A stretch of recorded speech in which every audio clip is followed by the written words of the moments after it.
रात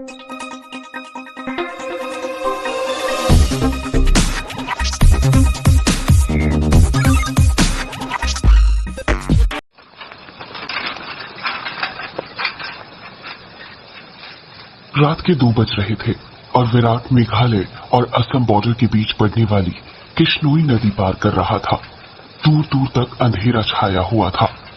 एक गहरे सन्नाटे ने किश्नोई नदी को घेर के रखा हुआ था और उसी नदी के ऊपर काले बादल मंडरा रहे थे, जिन्हें देखकर ऐसा लग रहा था कि किसी भी पल वो बरसने वाले हैं। नदी में घुटनों तक का पानी था, जो धीमी रफ्तार के साथ बही जा रहा था।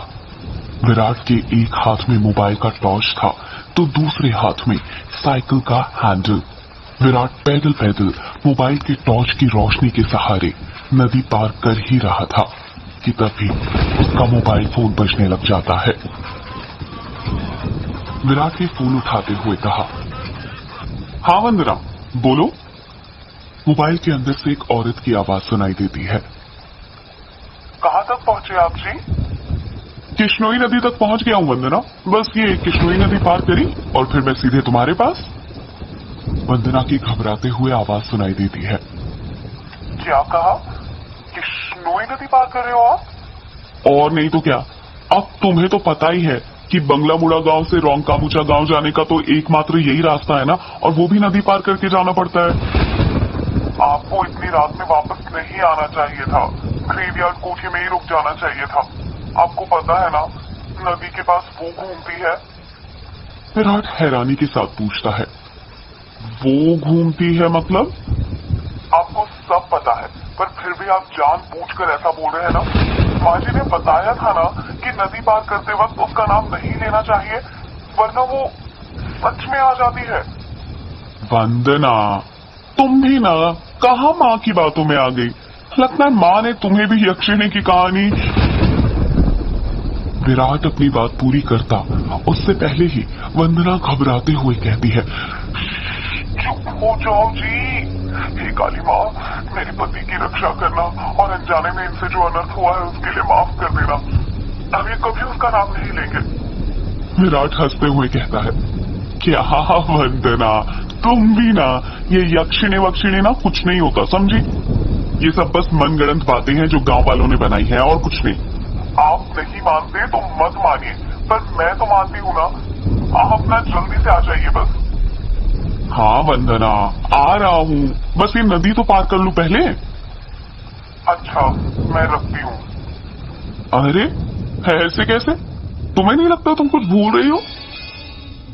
मैं बोल रही हूँ? क्या बोल रही हूँ? यक्षिणी के बारे में याद रख सकती हो, लेकिन ये याद नहीं रख सकती कि आज हमारी शादी की सालगिरह है। गलती हो गई जी, माफ कीजिएगा। आपकी फिक्र में तो मैं भूल ही गई थी। विराट मुंह बनाते हुए कहता है, अब भूल गई थी ना, तो उसकी सजा तो मिलेगी तुम्हें। सजा के लिए तैयार रहना। वंदना प्यार से पूछती है। अच्छा, तो क्या सजा देंगे आप? तुम्हारी सजा ये है कि तुम्हें आज रात भर जागना पड़ेगा।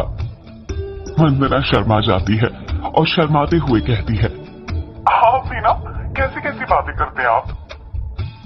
अरे अपनी पत्नी से ऐसी बातें नहीं करूंगा तो किससे करूंगा? ठीक है, आ जाइए, मैं इंतजार कर रही हूँ आपका। जल्दी आना। वंदना फोन कट कर देती है और विराट वापस से नदी पार करने लग जाता है।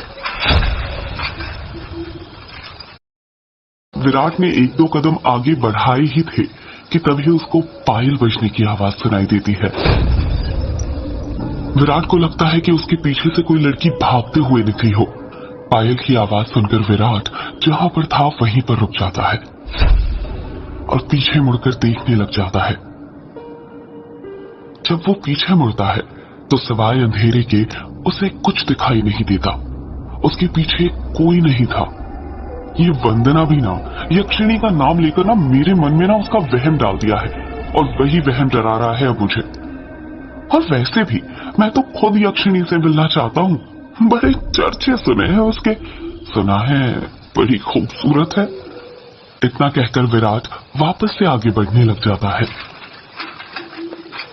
विराट मुश्किल से अभी 1-2 कदम ही चला था कि तभी उसे नदी के किनारे पर एक काला साया दिखाई देने लग जाता है। उस काले साए को देखकर विराट के कदम अपने आप थम जाते हैं। साए को देखकर ऐसा लग रहा था कि जैसे वो विराट का ही इंतजार कर रहा था। काले साए के पास से पायल के बजने की आवाज और चमेली के फूल की खुशबू आ रही थी। विराट के हाथ पैर कपकपाने लग गए थे। विराट डरते हुए कहता है, कहीं वंदना की बातें सच तो नहीं थी? ये यक्षिणी तो नहीं? विराट उस साए को देखकर इतना डर गया था कि उसका पूरा चेहरा पसीने से लथपथ हो गया था। विराट के हाथ पैर ठंडे पड़ गए थे। उसका दिल जोरों से धड़कने लग गया था। उसे समझ नहीं आ रहा था कि वो क्या करे। विराट डरते हुए कहता है, कौन है वहां पर? कोई जवाब नहीं आता है। सन्नाटा अब भी छाया हुआ था। विराट अपने मोबाइल का टॉर्च उस काले साए पर मारने लग जाता है।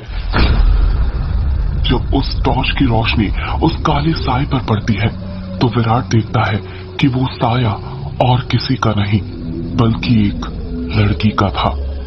नदी के किनारे पर एक बहुत ही खूबसूरत लड़की खड़ी हुई थी, जिसकी उम्र करीब 24 साल और लंबाई 5 फीट 2 इंच थी।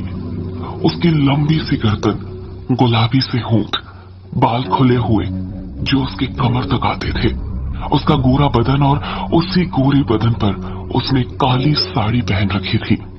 वो लड़की किसी अप्सरा से कम नहीं लग रही थी।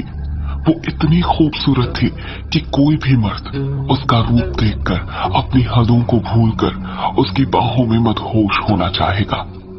वो लड़की अपने हाथ से विराट को इशारा करते हुए अपने पास बुलाती है। उस लड़की को देखकर विराट भूल गया था कि यक्षिणी जैसी कोई चीज भी होती है। विराट अपनी साइकिल को वहीं पर छोड़ देता है और जल्दी जल्दी उस लड़की के पास जाने लग जाता है, जैसे उसके बदन में कोई आग लग गई हो। विराट उस लड़की के पास जाकर उससे धीरे से पूछता है, कौन हो तुम और यहाँ पर क्या कर रही हो? क्या नाम है तुम्हारा? लड़की अपने चेहरे पर मुस्कान लाते हुए कहती है, नाम में क्या रखा है? जो रखा है काम में रखा है। कैसा काम? लड़की विराट की आंखों में देखते हुए कहती है, वही काम जो तुम घर पर जाकर अपनी पत्नी के साथ करने वाले थे। तुम उसे आज रात भर जगाना चाहते थे ना? क्या तुम मुझे नहीं जगाओगे? उस लड़की की आंखों में एक नशा सा था, जिसे देखकर विराट सब कुछ भूल गया था। ऐसा लग रहा था जैसे वो उसके वश में आ गया हो। विराट भी उस लड़की की आंखों में देखते हुए कहता है, हाँ क्यों नहीं, मैं तुम्हें आज रात क्या कल परसों नरसों हमेशा जगा कर रखूंगा, कभी नहीं सोने दूंगा तुम्हें। इतना कहते ही विराट उस लड़की को अपने सीने से सटा लेता है और अगले ही पल दोनों नदी के रेत पर निर्वस्त्र पड़े हुए थे। दोनों के जिस्मों की गर्मी से रेत उनके शरीर पर चिपक गई थी। उस लड़की के बदन में से चमेली के फूलों की खुशबू आ रही थी। लड़की नीचे थी और विराट उसके ऊपर। विराट के माथे की पसीने की बूंदें ये साफ जाहिर कर रही थी कि वो थक चुका था और उसके बदन की सारी ताकत खत्म होने वाली थी। पर उस लड़की का चेहरा देखकर ऐसा लग रहा था जैसे अभी तो कुछ हुआ ही नहीं था।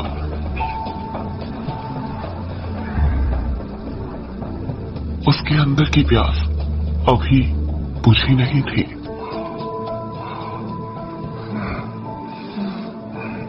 विराट अपनी चरमोत्कर्ष अवस्था में पहुंचने वाला था और कुछ ही पल में वो उस लड़की के बदन पर ध्वस्त होने वाला था।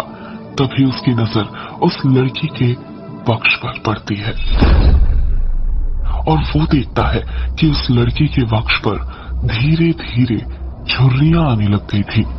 उसके हाथ पैरों की नसें बाहर निकलने लग गई थी। उसके बाल काले से सफेद होने लग गए थे। देखते ही देखते वो लड़की अचानक से बूढ़ी औरत में तब्दील हो जाती है। ये सब देखकर विराट की आंखें फटी की फटी रह गई थी। उसका गर्म बदन अचानक से ठंडा पड़ गया था।